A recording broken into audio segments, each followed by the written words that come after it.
There are moments in a performer's life when the act of walking toward a stage becomes something more than showmanship. It becomes defiance, or perhaps surrender. On one particular night in Las Vegas, Dean Martin was told not to go on. The people who said it weren't worried about ticket sales or technical problems. They were worried about him. What happened next wasn't documented in the usual way. No press release, no official statement, just silence that spread through a showroom filled with hundreds of people who had come expecting the usual ease, the usual charm, the usual Dean Martin. What they witnessed instead was something else entirely. This is not a story about triumph. It's not a story about collapse either.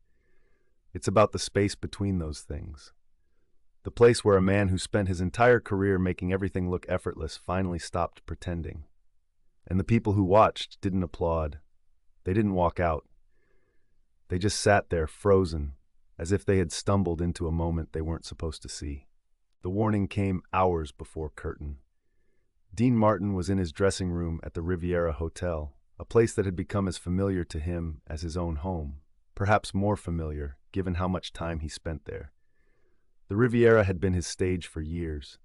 He knew every corner of that showroom, every sight line, every acoustical dead zone. He knew where the light hit hardest and where he could retreat into shadow if he needed a moment to collect himself. But on this night, the familiarity wasn't comforting. It was suffocating. The knock on the door was soft, almost apologetic. When Dean said to come in, 3 men entered. One was the stage manager, a professional who had worked with Dean for over a decade. Another was a representative from the hotel, someone Dean had shared drinks with after countless shows. The third was a doctor, though he wasn't wearing a white coat or carrying a medical bag. He looked like any other man in a suit walking through a Las Vegas casino. That was intentional. Everything in Vegas was about appearances, about maintaining the illusion that nothing was ever wrong. They told him he shouldn't perform. Not tonight. Maybe not for a while. The exact reasons weren't spoken aloud in clear terms, but Dean understood. They always spoke in code in those rooms, especially when the subject was delicate. Exhaustion, they said. Strain. The schedule had been relentless. Too many shows, too many cities, too many obligations that pulled him in directions he no longer wanted to go. His body was sending signals that couldn't be ignored anymore. His hands shook sometimes when he thought no one was looking. His voice, that instrument that had carried him through decades, felt thinner lately, as though something inside it had worn away. Dean listened without interrupting. He sat in front of his dressing room mirror, the lights around it casting harsh shadows across his face. He looked older in that light. Everyone did. That's why most performers avoided looking at themselves too closely before a show. But Dean stared at his own reflection as the 3 men spoke, as if trying to recognize the person looking back at him. When they finished, he thanked them. His tone was polite, almost formal. He told them he appreciated their concern. Then he told them he was going on anyway. The stage manager started to protest, but Dean raised a hand. Not in anger, just a small gesture that made it clear the conversation was over. The hotel representative exchanged a glance with the doctor. Neither of them said anything more. They knew Dean Martin well enough to understand that once he made a decision, nothing would change it. Stubbornness wasn't the right word for what they were witnessing. It was something deeper than that. A kind of quiet inevitability, as if Dean had already calculated every possible outcome and had accepted whichever one was waiting for him. After they left, Dean sat alone in his dressing room for a long time. The sounds of the casino filtered through the walls, slot machines chiming, voices laughing, the ambient noise of people losing and winning money with equal enthusiasm. Las Vegas in its full roar. It never stopped. That's what people loved about it. No matter what happened in your life, no matter what fell apart or who left or what you lost, Vegas kept going. The lights stayed bright, the tables stayed open, the shows went on. Dean had built part of his legend on that principle. Nothing rattled him. Nothing broke through the cool exterior. Even when his personal life was in shambles, even when his marriages failed, even when his children struggled with problems he didn't know how to fix, Dean Martin walked on stage and made it all look easy. The audience never saw the cost. They weren't supposed to. That was the unspoken contract between performer and crowd. You give them escape, and in return, they never ask what it takes from you. But tonight felt different. Dean couldn't explain why exactly. Maybe it was the conversation he'd had earlier that week with someone he trusted, someone who told him that rest wasn't a luxury, it was a necessity. Maybe it was the way his reflection looked under those dressing room lights, a little more hollow, a little more fragile. Or maybe it was simply that after so many years of holding everything together, the seams were starting to show, and he no longer had the energy to hide them. He stood up slowly, adjusting his tuxedo. The routine was automatic. He'd done it thousands of times. Check the bow tie, smooth the jacket, run a hand through his hair. Each movement was part of the armor he put on before facing an audience. But tonight, the armor felt thinner. He could feel the weight of everything pressing against it. When Dean walked through the backstage corridors toward the stage entrance, people noticed something was off. The crew members who normally joked with him stayed quiet. A lighting technician who usually called out a friendly greeting just nodded. Everyone had heard about the conversation in the dressing room. Word traveled fast in these places. The unspoken question hung in the air. Why was he doing this? Dean didn't answer it because no one asked it aloud. He simply kept walking, his footsteps echoing against the concrete floor. Somewhere in the distance, the orchestra was warming up. He could hear the scattered notes, instruments finding their pitch, preparing for the downbeat that would signal the start of the show. That sound had once filled him with anticipation. Now it just filled him with a quiet, persistent exhaustion that had settled into his bones. The stage manager caught up to him just before he reached the wings. One last attempt. Dean, you don't have to do this. We can make an announcement. People will understand. Dean turned to look at him. Will they? The stage manager didn't have an answer to that. Because the truth was complicated. Maybe some people would understand, but many wouldn't. They had paid for tickets. They had come to Vegas expecting Dean Martin, and in their minds, Dean Martin was invincible. He was the man who never missed a show, never let anything interfere with his commitment to the audience. That was part of the myth. And myths don't get sick. They don't get tired. They don't stand backstage wondering if they have anything left to give. Dean gave the stage manager a slight smile. Not the famous Dean Martin smile that charmed millions. Something smaller, more genuine, and infinitely sadder. I'll be fine, he said. Then he stepped into the wings and waited for his cue. The showroom was packed, every seat filled, every table occupied. The crowd had that specific energy that comes before a highly anticipated performance. Conversations buzzed. Glasses clinked. Waitresses moved through the space with practiced efficiency, delivering drinks, taking orders, navigating the narrow paths between tables. The lights were still up, but dimmed just enough to signal that the transition from dinner to show was approaching.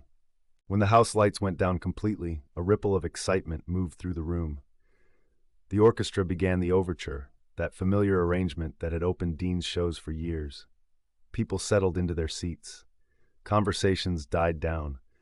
All attention focused on the stage, on the curtain that would part in moments to reveal the man they had come to see. Backstage, Dean took a breath, then another. His hands were steady now. Whatever nervousness or doubt he'd felt earlier had crystallized into something else, a kind of clarity. He wasn't thinking about the warning anymore. He wasn't thinking about what might happen if he pushed too hard. He was only thinking about the next step forward, the walk from darkness into light, the moment when he would become Dean Martin again, or whatever version of Dean Martin he could manage to be tonight. The curtain opened. Dean walked out to applause. It was the sound he'd heard countless times, but he never took it for granted. Each time felt like a small miracle, that people still cared enough to show up, to pay attention, to give him their time. He moved to center stage, took his position at the microphone, and waited for the applause to fade. That's when something shifted. The audience quieted, as they always did, ready for the first song or the first joke or whatever opening Dean had planned. But Dean didn't start. He just stood there, one hand resting lightly on the microphone stand, looking out at the sea of faces.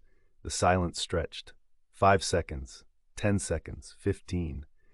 People began to shift uncomfortably. Was this part of the act? Was he building to something? Dean Martin was known for his timing, for knowing exactly when to let a moment breathe before delivering the punchline. But this didn't feel like setup. It felt like something breaking in real time. The orchestra remained silent. The conductor glanced backstage, unsure whether to cue the musicians or wait. The stage manager, watching from the wings, felt his stomach tighten. This was what he'd been afraid of. Not a dramatic collapse, but something worse. A slow dissolving of the performance itself. A moment where the machinery of entertainment simply stopped working. Dean's eyes moved across the crowd. He seemed to be looking at individual faces, trying to make some kind of connection, or perhaps trying to remember why he was standing there at all. His expression was unreadable. Not quite sad, not quite lost, just deeply, profoundly present in a way that performers rarely allowed themselves to be. The mask had slipped, and everyone watching could see it happening. A woman near the front whispered something to her companion. A man at the bar turned to the bartender, confusion evident on his face. The waitresses stopped moving. Even the casino sounds beyond the showroom seemed to recede, as if the entire building was holding its breath. Then Dean spoke. His voice was quieter than usual. No amplification of energy, no performance brightness. Just his natural speaking voice, raw and unpolished. I was told not to come out here tonight. The confession hung in the air. People didn't know how to react. Was this a joke? The opening to some elaborate bit? But Dean's face told them it wasn't. This was real. This was actually happening. They said I should rest, he continued, that I've been working too hard, that I need to take care of myself. He paused, his gaze dropping to the microphone. They're probably right. The silence in the room was absolute now. Not the anticipatory silence before a show, but something heavier. The audience was witnessing a moment of vulnerability from someone who had spent his entire career avoiding exactly that. Dean Martin didn't break down on stage. He didn't share his struggles or his pain. He kept that locked away and gave people smoothness, charm, the illusion that life could be easy if you just knew the right angle to approach it from. But tonight, the angle had disappeared. I've been doing this a long time, Dean said, still not looking up. Shows in Vegas, shows on the road, television, movies, always the next thing, the next obligation, the next place people expect you to be. His voice remained steady, but there was something underneath it now, something that sounded like exhaustion mixed with resignation. And you do it because that's what you do. That's who you are. Dean Martin shows up. Dean Martin delivers. Dean Martin doesn't let people down. He finally raised his head, looking out at the audience again. But what happens when you don't know if you can deliver anymore? What happens when you're standing in your dressing room and people are telling you not to go on, and part of you knows they're right, but you go on anyway because you don't know what else to do? No one answered. The question wasn't meant to be answered. It was meant to hang there, suspended between performer and audience, a rare moment of honesty in a place built on illusion. Dean's hand tightened slightly on the microphone stand. I thought about canceling. I thought about having someone come out and make an announcement. Tell you all that Dean couldn't make it tonight, that he's not feeling well, that he'll be back soon. His lips curved into something that wasn't quite a smile. But I've never done that. In all these years, I've never missed a show. And I thought, if I start now, maybe I won't come back. Maybe that'll be the beginning of the end. The weight of those words settled over the showroom. People weren't just watching a performance anymore. They were watching a man grappling with his own mortality, his own limitations, the inevitable decline that comes for everyone, even legends. So I came out here, Dean said. I walked onto this stage even though I probably shouldn't have. And now I'm standing here, and I don't have a song prepared. I don't have jokes ready. I just have this moment, and I have you, and I'm not sure what to do with either of those things. A man in the audience cleared his throat. The sound was jarring in the silence. Dean heard it and seemed to come back to himself slightly, remembering where he was, what was expected of him. But he didn't snap back into character. He didn't reach for the familiar persona. He just kept standing there, exposed in a way that felt almost unbearable to witness. Maybe this is what honesty looks like, he said quietly. Maybe after all these years of giving you the show, the performance, the version of Dean Martin you paid to see, maybe tonight you get something different. Maybe you get the truth. He paused. I'm tired. I'm more tired than I've ever been. And I don't know if another show or another song or another round of applause is going to fix that. The audience remained frozen. Some people looked uncomfortable, as if they'd accidentally walked into a private moment. Others leaned forward, captivated by the rawness of what they were seeing. This wasn't entertainment. This was something else. Something rare and unsettling and deeply human. Dean stood there for a long moment, his breathing audible through the microphone. Then, slowly, he straightened. His posture changed slightly. The weight seemed to lift just a fraction. "But I'm here now," he said, his voice growing a little stronger. "And you're here. So maybe we figure out what to do with that."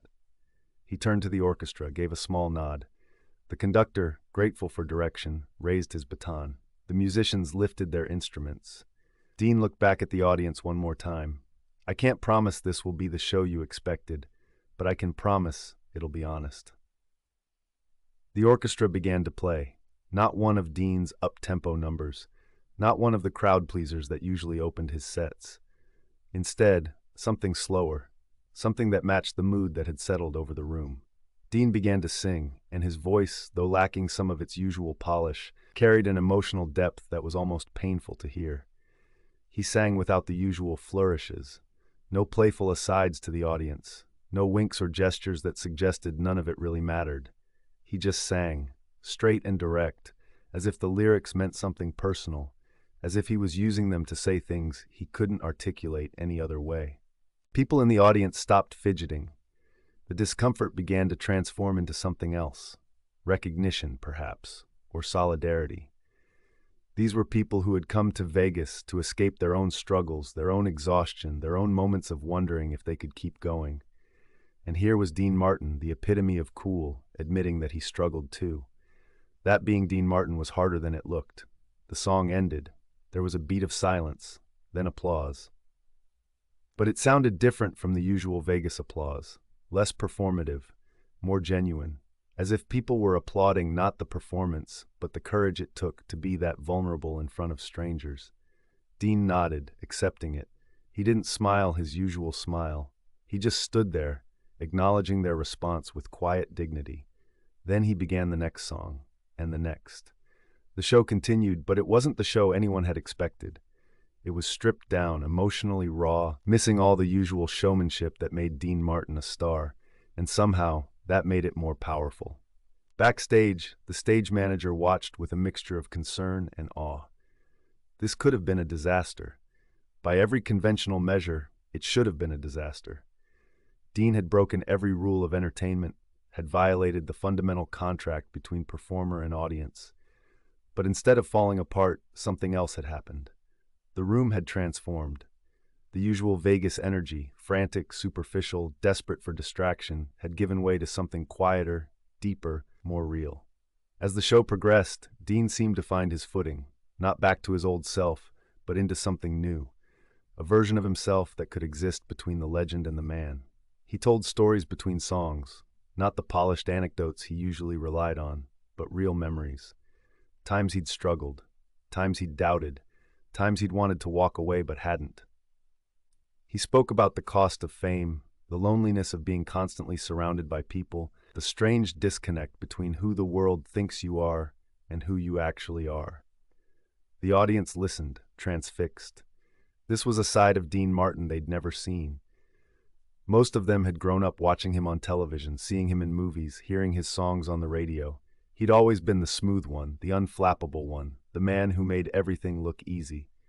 To see him like this, vulnerable, uncertain human, was disorienting, but also strangely comforting. It gave permission for their own struggles, their own moments of weakness. Near the end of the show, Dean paused before the final song.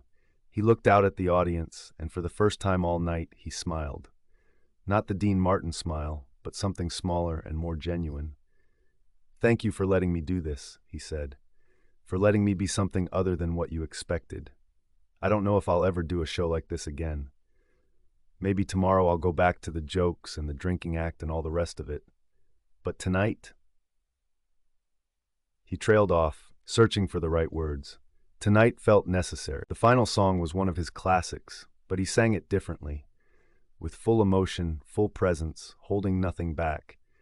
When the last note faded, the applause was immediate and sustained. People stood, not the obligatory standing ovation that happens at every Vegas show, but something earned, an acknowledgement of what they'd witnessed. Dean took a bow. He looked exhausted, more exhausted than when he'd started. But there was also something lighter about him, as if sharing the burden had made it slightly more bearable. He walked off stage slowly, and when he disappeared into the wings, the curtain closed. The audience filed out quietly. Conversations were subdued. People seemed to be processing what they'd experienced, trying to understand how a night that started as standard Vegas entertainment had turned into something so unexpectedly profound. Some looked shaken, others looked moved. All of them looked different than when they'd arrived. In his dressing room, Dean sat in front of the mirror again. The harsh light still cast the same shadows across his face. He still looked tired, but something had shifted. The stage manager knocked and entered cautiously. He struggled to find the right description. Different, Dean nodded. Yeah. Are you okay? Dean considered the question. Was he okay? He didn't feel okay, exactly. He felt exposed, drained, vulnerable in ways that would probably haunt him later. But he also felt something else. Relief, maybe. Or simply the recognition that he'd survived a moment he wasn't sure he could survive. I don't know, he said honestly, but I'm still here. The stage manager nodded, understanding that was the best answer he was going to get. He left Dean alone with his reflection. News of that night spread slowly. There was no official record, no review in the papers. The people who were there told others about it, but the retellings never quite captured what it felt like to be in that room. How do you explain the experience of watching someone strip away their public persona in real time? How do you convey the weight of silence, the power of honesty in a place built on deception? Dean went on to perform many more shows. Some nights he was back to his old self, all charm and ease and practiced perfection. Other nights, glimpses of that vulnerable version would emerge, usually late in the set when his guard was down and exhaustion made pretense impossible. But he never did another show quite like that one. That night remained singular, a moment when everything that usually held Dean Martin together failed, and instead of collapsing completely, he found a different way to stand. Years later, when people who were there that night tried to describe it, they always struggled with the same challenge. It wasn't about the songs he sang or the stories he told. It was about bearing witness to someone choosing to be real when everything in their world told them to keep pretending. It was about recognizing that even people who seem invincible have limits, and sometimes reaching those limits doesn't mean falling apart. Sometimes it means showing up anyway, without armor, and trusting that there's strength in that too. Dean Martin was told not to go on stage that night. Every rational voice, including his own, suggested he should listen. But he went anyway, and what happened in that showroom wasn't triumph or disaster. It was something more complicated and more human. It was a performer admitting he was just a person, and an audience learning that maybe that was enough. The lights in Vegas kept shining, the slot machines kept ringing, the shows went on, night after night after night. But for those few hours in that showroom, something different happened. The performance stopped, and the truth walked on stage instead. And Vegas, for once, went silent and listened.